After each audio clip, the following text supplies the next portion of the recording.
Into the news segment in 3, 2. Oh, there are so many exciting things to look forward to in the land of self-publishing. This past week, we talked about Kobo Plus launching the US and UK. Oh, rights versus copyrights. There's somebody who's actually covering it. And the Kindle Direct Publishing Global Select Program, actually has a pretty decent amount of earnings this time around. We're going to be talking about that, all that and more in self-publishing news for April the 17th, 2023. Let's just jump right into things. One thing that I'm really excited about, and it kind of sounds weird coming from me because I'm not a big fan of steamy romance or any of that type of stuff, but I think it's important that we just bring to light here from Binge Books. Binge Books actually is a platform I recommend for readers and authors to take a look at, especially if you are a fiction author. You want to look into them. But at any rate, they're actually going to be having a live author chat with E.L. James as we reread the Mr. This is on April 25th at 4 p.m. We'll welcome groundbreaking romance author E.L. James. Now, if you're not familiar with E.L. James, she is famously known for self-publishing her book, 50 Shades of Grey. Oh, not many people realize 50 Shades of Grey in the series originally started out self-published. Within a year, she was actually able to land a trad pub deal, and the rest is history. But now E.L. James is going to be spending some time and sharing some of her insights with other romance authors as a part of this sit-down chat here. Binge Books is putting this one together. I will be there. I actually was so excited. I told my wife about it. I was like, yeah, we're going to go on over, check it out, because I think it's really cool when you can kind of learn from somebody who has been in the self-publishing route and is now building out her own imprint. So this is super exciting news. So make sure you get yourself signed up as per usual. All these links are going to be inside the show notes. You can check them out. Speaking of news and information, I picked up a couple of items of news this week here by way of the Hot Sheet. Now, if you're not familiar with the Hot Sheet, go over to hotsheetpub.com. That is Jane Friedman's weekly email newsletter that she shares with you all the information within the world of writing and publishing. And this particular week, she actually had a spicy piece put out about James Patterson. Before I get into that one right here, there was one she discussed about ads for audiobooks. Now, this has been one of my biggest qualms when it comes to actually publishing through something like ACX. Now, there are many other qualms, but we are not able to, through Amazon advertising, do any type of ads for audiobooks. Apparently, there are some publishers that are being allowed some access to advertising their Audible books. Oh my goodness. This has got me excited more than ever, because this means that now, instead of trying to rely on, say, Facebook or Google ads or YouTube ads or anything else like that, we can actually start to tap into something like, say, Amazon advertising to run ads to our Audible audiobooks. Now, what's the big spicy news about James Patterson? This is fairly interesting when James Patterson, now if you're not familiar, let me go ahead and pull you out from underneath the rock here. James Patterson is a very famous author, all right? And he tweeted out most recently, I recently wrote New York Times a letter about them cooking the books on their bestseller lists. They told my publisher they didn't rely on just raw sales, and I put raw in quotations here, folks, and they refused to run the letter, but you, dear reader, can read it here. Please spread the word. Let me go ahead and just give the TLDR on this one here. The New York Times Bestseller List, folks, it's an editorial list, meaning that it is not an actual real account of the best-selling books throughout, say, the United States. What it does is it gets a list of the books that have sold really well, and then they hand pick and hand curate those things. Well, James Patterson, who's been on the New York Times best-selling list a number of times, just most recently launched a nonfiction book that sold really, really well. It didn't show up on that New York Times bestseller list, and he was a little bit tweaked. He was very upset about it, and you can actually read an entire thread there that actually he put together, and you can read the whole thing. It's very well put together. I think there needs to be a lot more awareness built on this one, and if you are an author, spread awareness of this to other authors as well as even readers to understand that the New York Times bestseller list is not really the best-selling list that you would think it is. It's not all that in a bag of chips here, folks. Sorry to use that old dated term, but that's the age that I am, so I'm just going to go ahead and use it nonetheless. Yeah, so James Patterson went ahead and called them out over on Twitter, because that appears to be the platform to go ahead and call people out there. All right, let's move a little further forward here. Yes, so not too long ago, Brandon Sanderson actually drew a line in the sand, and he pretty much said, hey, look, Audible, not cool. He's not happy with some of the practices that they have done with authors. Now, this is not just traditionally published authors. This is with indie authors. And there's another author as well that is bringing light to this one, Cory Doctorow. Now, Cory Doctorow chronicles this whole thing in a Publishers Weekly article discussing why he's not touching Audible. He's not going there. Even though they control 90% of the audiobook market, he just doesn't want to bother with it. And one of the reasons why Cory actually doesn't like the fact that they put a digital rights management without the ability to refuse that. All right. So if you're not familiar with digital rights management, it's essentially a way to lock usage of a particular downloadable content, be it ebook or audiobook.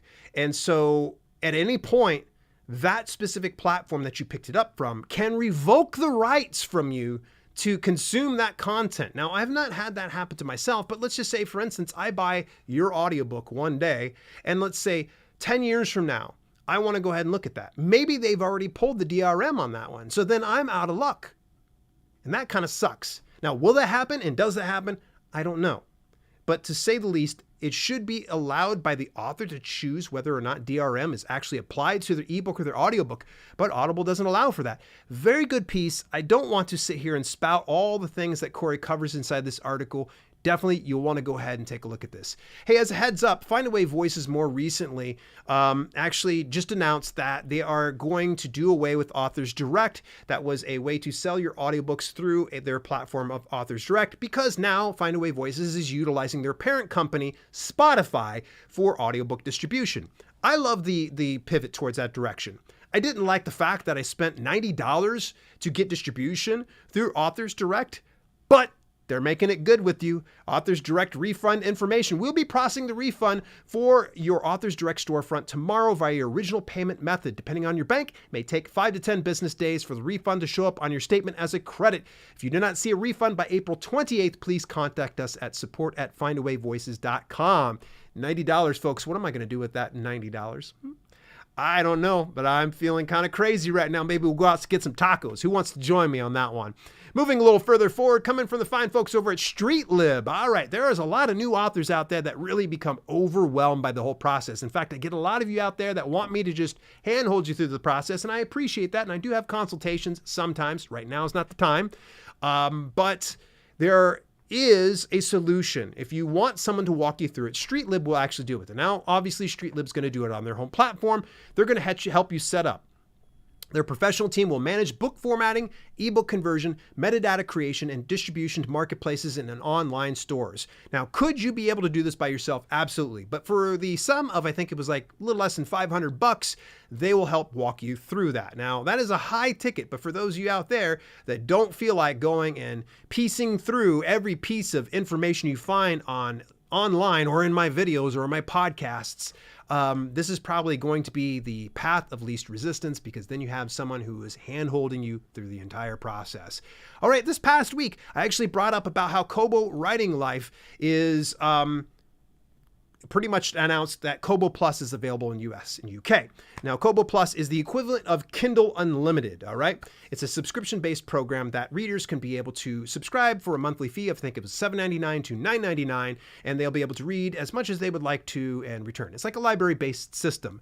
And they're actually going to be having a live Q&A discussing the Kobo Plus US and UK expansion. This is on April the 20th at 12 p.m. Eastern Standard Time over on their YouTube channel and on their Facebook page. I highly recommend you take a look at it. I will be speaking with one of the team members, Tara, tomorrow in a private discussion that I will be publishing over on my main channel. So if you want more details about the Kobo Plus expansion and why this is so important for you and how this can really change the game for your distribution methods, definitely make sure you tune into my main channel on YouTube over at dalelinks.com/YouTube. That is my main channel, not the podcast channel. Big deal alert here over at AppSumo. AppSumo has the big deal that I always love. Comes usually about once or twice per year with DepositPhotos. Stock up on premium stock images before it's too late. It's only $39 for 100 credits. I typically grab at least one per year because I use it for things like social media. I use it for graphics, for promotions. I use it for so many different things. Some people use it for graphics for the front cover of their book. Please keep in mind there are some limitations to some of the rights that you actually purchase from DepositPhotos, so make sure you read the fine print. But other than that, though, $39. You can get a hold of this particular deal. It's at selfpublishingwithdale.com/DP. That's for DepositPhotos. Selfpublishingwithdale.com/DP. Hey, folks, one of my favorite folks out there is Victoria Strauss. She actually runs a blog called Writer Beware, and she talks a little bit more about rights versus copyright, untangling the confusion. I have so many instances where people don't quite understand the depth of what copyright means to their publications. So rather than bloviating about here on the podcast, because I can do an entire 20-minute segment about copyright alone, what I would recommend is go over to writerbeware.blog and get yourself subscribed to her blog. And it's super, super insightful. And she actually goes even further beyond just US copyright. She looks into UK, Australia, and so forth. All right. The KDP Select Global Fund for March, all right, was $46.1 million. It took a little bit of a dip since Q4 this past year, but it's so minor. I think it was $47 million that we finished out the year. I bet, and I'm just going to talk with me over in Discord about this one right here. I'm going to lay bets on it. Says we break $50 million on the KDP Select Global Fund. This is something that I think that the Kindle Vella team really needs to pay attention to, is how has KDP Select grown so exponentially over the years? Because if they can kind of embrace that model, we could see Kindle Vella grow just the same. Because right now the Kindle Vella pool is about $1 million per month. With 46.1, I think we can say KDP Select's doing something right. I just wish that Kindle Vella would do just the same. $46.1 million. Are you getting your piece of the pie? I hope so. All right, I got a direct message here from a good friend of mine. His name's Kenny Myers. He actually runs a promotion, easy for me to say. He runs a site called ebookfairs.com. And actually, he wanted me to bring to everybody's attention now, not only do authors get access to download entries from the fairs they are in, but they can have them automatically flow into their MailerLite or MailChimp accounts. Woo!